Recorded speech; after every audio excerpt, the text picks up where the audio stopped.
Welcome to Liberty in America, Past, Present, and Future with Dr. Bill Chobe. Doc is a historian and a reenactor. On this show, you'll hear his thoughts about our personal liberties from their earliest recorded beginnings. You'll also be transported back to the 1750s to relive the life of Colonel George Washington and his adventures during the French and Indian War. Let's get started. Here's Dr. Bill Chobe. Okay, here we go again. Dr. Bill Chobe. We're talking about liberty in America, past, present, and future. This is episode 5 of Liberty Lights. What I attempt to do on these podcasts, the past several, based upon the foundational knowledge in my book, I try to highlight issues of the day that reflect threats to our liberty. The last session we had done, session 4, we talked about a democratic dictatorship. And so there's some controversy raised about my calling it that.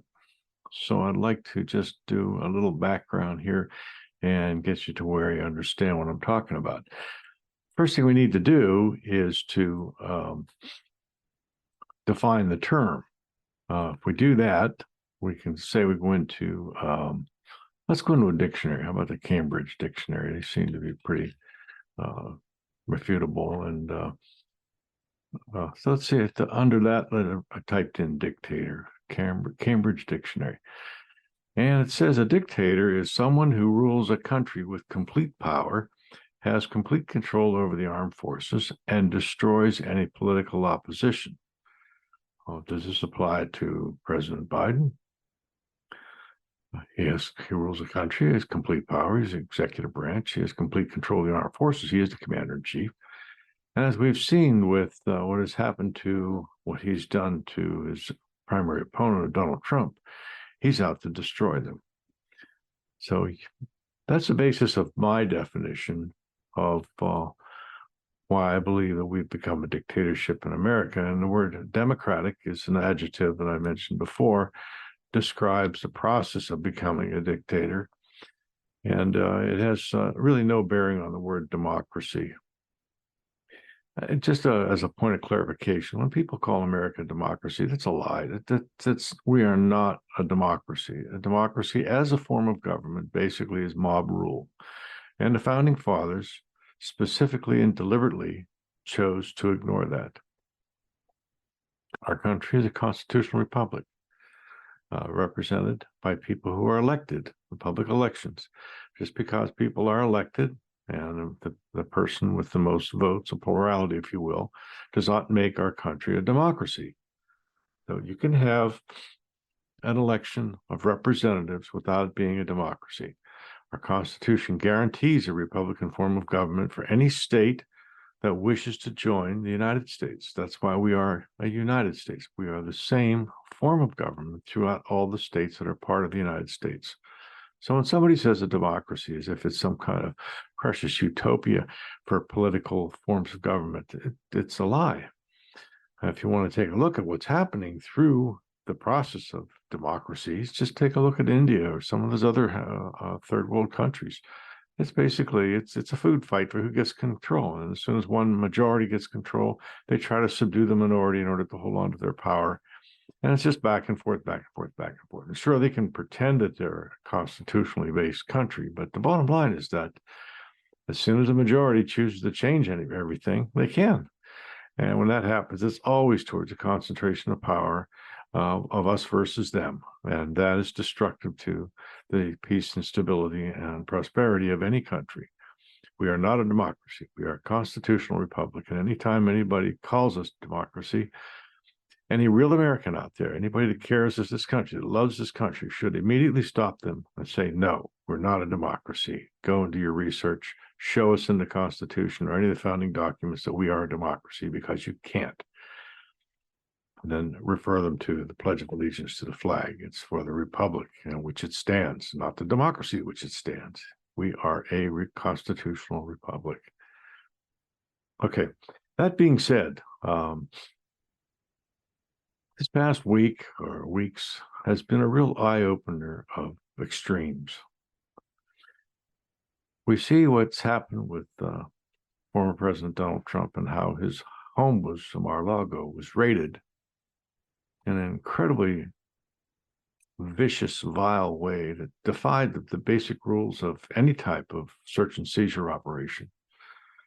And the president had a Fourth Amendment right, as any of us do, to be protected from general warrants by any police or any police force. And this particular raid that occurred on Mar-a-Lago, even FBI agents have stated that this is not the way it's done. They came in as a SWAT team. They prohibited his attorney to be involved to watch what was going on. They demand that he turn off all surveillance cameras. They ran ransack through his house over this supposed warrant to find classified documents without saying exactly which one they're looking for, which is required by the Fourth Amendment. They took out his passport. They took out his medical records. They dug through his wife's underwear drawers, his son's closets. The Fourth Amendment is very specific about what government can do to come into somebody's privacy, into their home, looking for evidence. And it must be spelled out before they go in. In this case, they didn't. Now, the claim that there was top secret evidence there, or top secret material there, well, there might have been. But, the president had complete control of it. It wasn't going anywhere. And nobody was hurt by any of the information he had. And the only way this case could have ever possibly developed against President Trump is that they forced his attorney to turn on him. Now, there's some things that are sacrosanct in America. Your conversations with your doctors, highly protected by the HIPAA laws. Records are highly protected by HIPAA laws. As a dentist, I know all about that, how we have to be careful with anybody's information. We can't just pass it around or talk about anybody's health concerns for whatever it is in front of others. And there are many embarrassments and many lawsuits that were lost because that happened. It's highly confidential information. The information of the records themselves, and it's just defined in law. In my office, those are my records of my patients. They're not my patients' records. They're my records and my responsibility to maintain their security. If somebody comes in and demands their records, I can say to them, you're entitled to a copy of it, but the originals are always mine because that's my property, my responsibility as defined by law. So it's no different with the Presidential Records Act and the presidential papers. The president's responsible for the security of those, and that they belong to him. They don't belong to the government.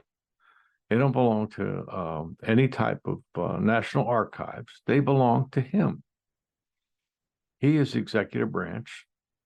He has the power to classify or declassify, and that's what he was doing. It was never his intent, or it's never been proven that it was his intent to jeopardize national security, no matter how so-called secret these documents were. And there's no evidence that anybody was ever harmed by it. There's certainly no national interests were violated.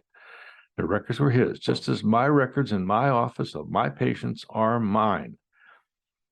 So were his records and his possession his.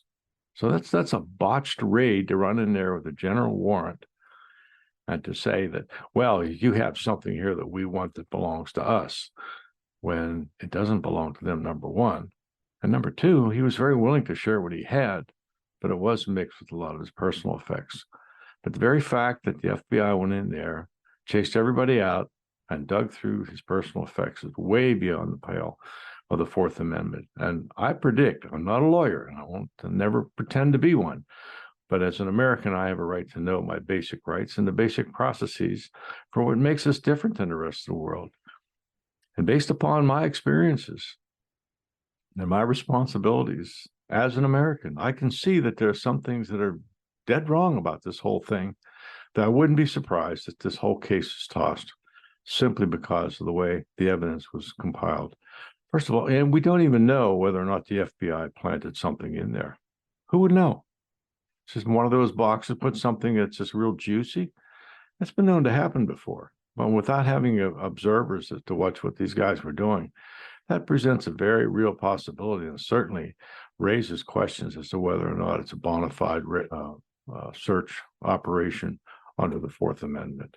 So, not surprisingly, this thing could fall apart. But right now, it's being taken to the hilt to go and make as much hay as they can politically to try to diminish the interest or diminish the popularity of the primary potential Republican nominee and challenging to Joe Biden, Democrat, who's a declared candidate. I mentioned briefly about the attorney-client privilege, just as it was with doctors and their patients, priests with their confessors. I'm sure there are others I can't think off the top of my head right now, but those things are sacrosanct. They're just those are highly privileged, confidential information, confidential conversations that are essential to have. To have your attorney turn on you and under pressure to go and to reveal conversations that were given in private, it's wrong, and it threatens the liberties of all Americans. Because once that standard becomes accepted, then we're all in trouble. So with all of that, there's also discussion, and I base a lot of what I'm saying to you on conversations that I hear on a number of different news sources that are by highly qualified experts. This isn't just me sitting down and rattling something off. I come to you a very, very serious focus on what I'm talking about, because I believe it's so essential that we understand just what is happening in our country. Now, you take this for while this was happening, of course, right in the middle of an election. There's no real reason. There was no statute of limitations as to when this could have been done. It could have been done at any time, even after the elections. But no, they had to do it right now, and that raises a lot of eyebrows. So let's take a moment to go back and just let me refresh some of our constitutional rights, because this is something that's so essential. I could even give a local example of this, and I will in just a moment. We all know that the First Amendment about freedom of speech, freedom of religion, freedom to assemble, freedom to address our grievances before the government. That's something that's just the foundation of Americanism, what makes us different than the rest of the world. We also know that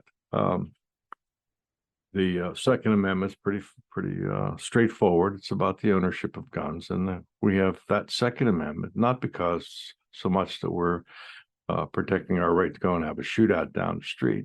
The Second Amendment is about containing the federal government. It's always been about containing the federal government. And quite frankly, with over 340 million guns in America today, it's one of the reasons why it's unlikely that we'll ever be invaded. After World War II, and the Japanese general or admiral was asked about the invasion of America, he says, there's no way, because everybody's got guns over there. The Second Amendment specifically designed to keep the enemy at bay. And there's people that are constantly trying to tear it down for reasons that one must ask, just where are you going with this? When in fact, we know that a lot of other murders go on without long guns. Most of them are handguns or knives or axes or whatever have you. So why are they attacking it? When we think about it in the perspective of, here's a democratic dictatorship that wants more and more power. They know that they can never have absolute power as long as people have guns. And this is one of the reasons why Joe Biden said about we don't have F-15s to go and fight the federal government. He's already talking about taking guns away because he wants to subdue us. This is democratic dictatorship that I've been talking about. We know how the media has been used to censor unpopular speech, and the First Amendment is to protect unpopular political speech. But yet we see the government going and doing all kinds of crazy things with Facebook and Instagram and others that to try to squash the truth about what was going on with Hunter Biden's laptop prior to the 2020 elections. Censorship. That's another hallmark of a dictatorship. We know that they've come against people of faith during COVID. whenever people were told that you can't go to church, but you can go and stand out in the street and you can have demonstrations and tear up federal property. That's okay, but you can't go to church. Why are they so afraid of people of faith? Again, you can't have a democratic dictatorship if you have a strong community, faith community, which is going to say, no, this is wrong or that is wrong. And they're going to stand up to the democratic dictatorships. It's always been that way. It's people of faith. They say the blood of the martyrs is the root of the church. American has always been falls back on its faith. Just look at what happened after 9/11. Prior to that time, people were saying, well, God is dead. But after 9/11, if you drive anywhere in America, you'd see flags all over the place, and then the churches were packed. America is a Christian country. America is a country of faith. And so this is a threat to the democratic dictatorship. And this is why they're under attack all the time. This is why pro-life people are being arrested for demonstrations for doing essentially nothing. It is an attack on the community of faith, because you can't have a democratic dictatorship if you have people of faith active in the political sphere. Go and look at any communist country. The first thing they do is they try to destroy the community of faith.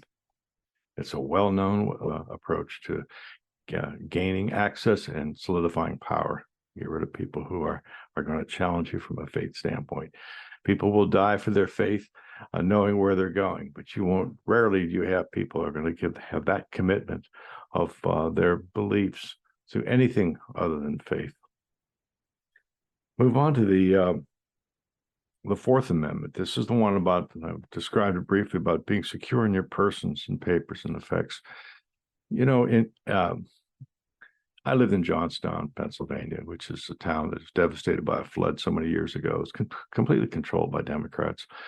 And they ran it into the ground. It's one of the richest communities in the country when I grew up, and turned into one of the poorest just recently. Some of the most horrible numbers for them.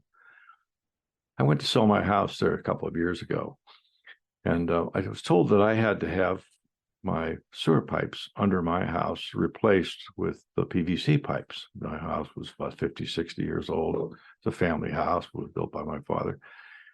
And we had terracotta pipes underneath the basement, the concrete of the basement, that were fine for 50, 60 years. Never really had any problems with them. But along came this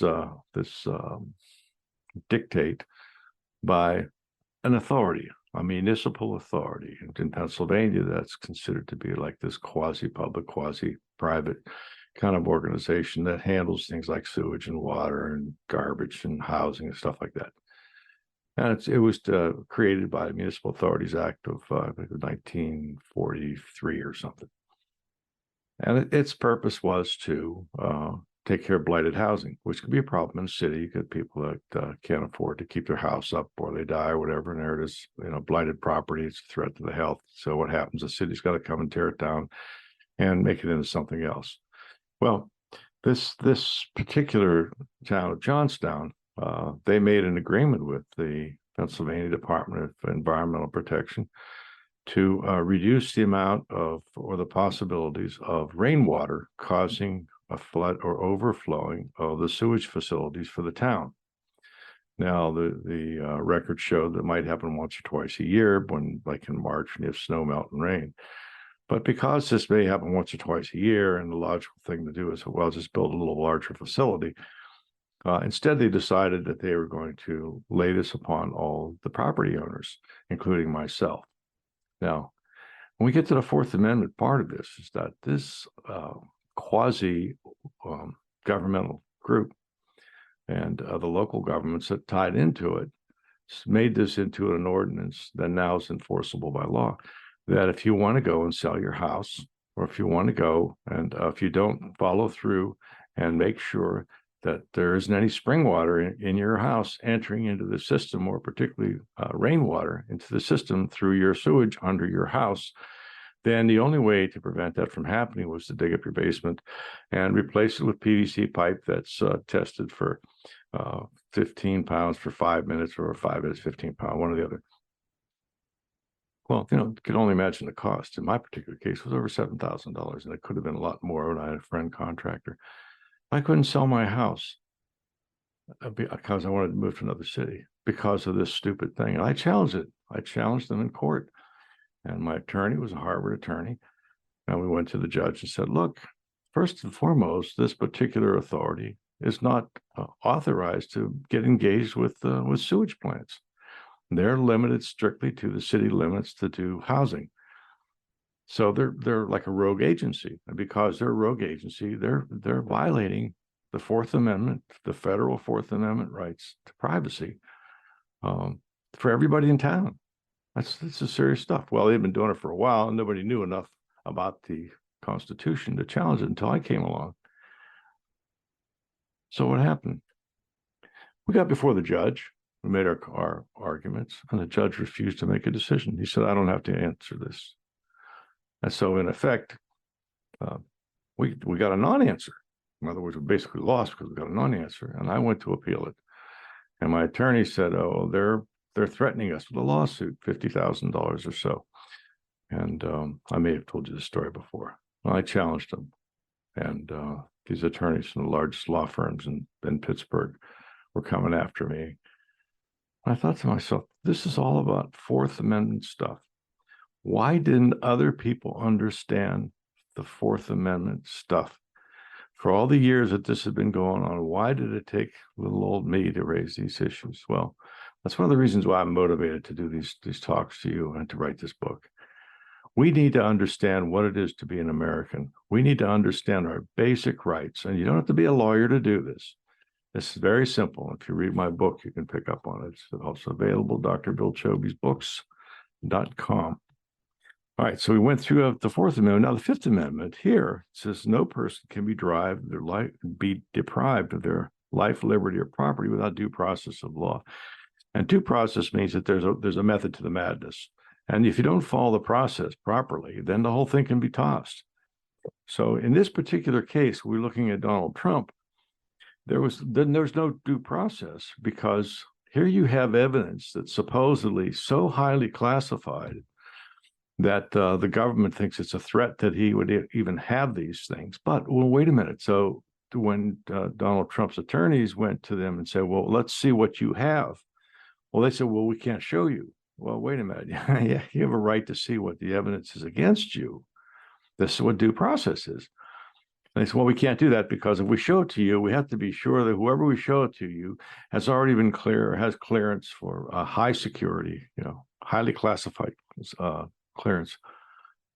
Well, then the question becomes then how can it be in public? Because these trials have to be public, as according to the Sixth Amendment and the Eighth Amendment, which that there has to be this process has to be out in the open, and has to be able to be scrutinized by the public while this is going on. Well, they can't show the jurors what this so-called highly classified sensitive information unless each one of the jurors is going to have clearance at the highest level to look at it. So in other words, they're using this, the federal government's using this as an excuse that they don't have to show the evidence. Now, how insane is that? But this is what you get with democratic dictatorships. It's all playing games in order to abuse the rights of Americans so that they can become more and more solidified in their power. Well, I wish I didn't have to say all these things to you. But, my gosh, it's my hope and prayer that people finally start to just sit down and think about what is it about what makes us Americans. Well, this is what makes us Americans, and I really, really wish that if you don't buy my book, go out and just read the Bill of Rights, so that you know where you stand. So when they come to tell you got to dig up your basement to put a sewage line in without any warrant, you at least will know that that's wrong. That's a beginning where you can fight back, because there's so many people in my town that had no idea that this was the case, and they thought I was one of these tinfoil hat wearing people just making up trouble for the needed of publicity, which is garbage. This is what it is to be an American. Now, let's take, on the other hand, what the government is doing in the case of Hunter Biden. Hunter Biden's the son of the sitting president of the United States. We also know that he had a drug problem. We also know that he's a very rich guy. And a lot of the money he's made, he did not pay taxes on. And he was under highly specialized IRS agents said and reported that this was illegal. What they were doing, he was evading taxes. Avoidance is okay, but you try to evade it, you're in trouble. And he was evading taxes, and he had proof for it, millions of dollars. Well, this went up to the Department of Justice, and they sat on it. This goes back, 2014, 2015, something like that. And they sat on it and sat on it and sat on it. And in spite of all the people demanding that something be done, they sat on it. And at the same time, they found that he had also filled out an application for a firearm that said, are you on drugs? And he said, no. And at the bottom, of course, it's a felony to lie on those firearm applications. As you well know, that all the Democrats are always screaming about gun laws. Well, here's one primary gun law about telling the truth on an application for a gun. And he lied. And people have gone to prison for 3 and 5 years. It says really clearly on those forms. I've filled them out because I have several handguns. And it says that if you lie on there, you can go to prison for 3 to 5 years. Well, nothing's happened to him. And why is it? Well, if you want to build a democratic dictatorship, then you go after your enemies with a fine-tooth comb, make up stories, violate their rights, get rid of them. But when it comes to a favored son, oh, well, it's a slap on the wrist. Meanwhile, we know that there's millions and millions of dollars that went into his coffers and into his father and into his 8 or 9 other family members through these LLCs that were developed as diversionary, basically money laundering operations. And more recently, we've come up with evidence that there was even a shakedown operation where Hunter Biden and his dad were both involved. And so it's Chinese businessman. This is what democratic dictatorships do. And then again, we've talked about this, but what to do, the average person can do. It is my hope that we get together, we the people get together and make a difference in our country. We have to take down one of the parties. It's the Democrat Party that's causing all the trouble. And we do this by a national boycott of all Democrats from top to bottom. This is the only way we're going to be able to peacefully take our government back, because right now the power is in the hands of people who are intent on maintaining that power forever. And as long as they're in power, a lot of this stuff will never come to light. It's only the fact that the Republicans took back over the House just last fall that made it possible for us to find this information that was so well hidden. Now, this is not somebody just complaining about the Democrats all the time. This is serious stuff. These guys intend to continue to consolidate power, and they continue to prosecute people whom they disagree with. And you can see just the way that the media is handling this, which is their propaganda arm, because the media no longer is a free press. It's just an extension of the Democrat Party. Through NPR or through all the mainstream media. The media madness is against anything that resembles a challenge to the democratic dictatorship. This is serious, dangerous stuff, and we've got to rise up together and deal with it. Put aside the party politics stuff. Let's get the Democrats out of there. They are the public enemy number one. They are the enemy within, and history has shown that they will never stop pursuing power and never stop messing up this country unless we, the people, take it into our hands and put a stop to it. And we can do that by national boycott against the Democrat Party. I don't want to sound like some crazy guy out there, some madman who's just screaming out the window, I'm mad as hell and can't take it anymore kind of thing. This is reasoned. I've been studying politics for 40 years. This is a reasonable way to approach this. Another way is that we must elect state representatives who will band together with the Convention of States and put term limits in office and put a limitation on the way they're spending and a limitation on their taxes. We must break up the power brokers in Washington, the deep state, the bureaucracy that was set in motion by Barack Obama to fundamentally transform America is going at full speed ahead to push their agenda. And our only defense is that comes out of taking them to court with our private post-tax dollars while they fight us with our tax dollars. The only solution we have, again, boycott the Democrat Party, top to bottom. Dr. Bill Chobe, finishing up episode 5. I do hope you take this to heart. I hope you spread this to all your friends. We've got to think seriously about this because our country's in deep trouble. drbillchobebooks.com. You can email me from there. Remember, when might is right, people are in bondage. This is the might of the Democrat dictatorship that's putting us into bondage a little bit at a time. When right is might, we're free. That's the way it was when I grew up. I felt the liberation of freedom, the ability to do so many things to pursue my dreams. So much of that today has been supplemented by this politically correct crap. So when right becomes wrong, you have chaos. And that's where we live today. Our choice is, are we going to have might? Or are we going to have right become in control again? It's all in our hands. Dr. Bill Chobe signing off. Thank you.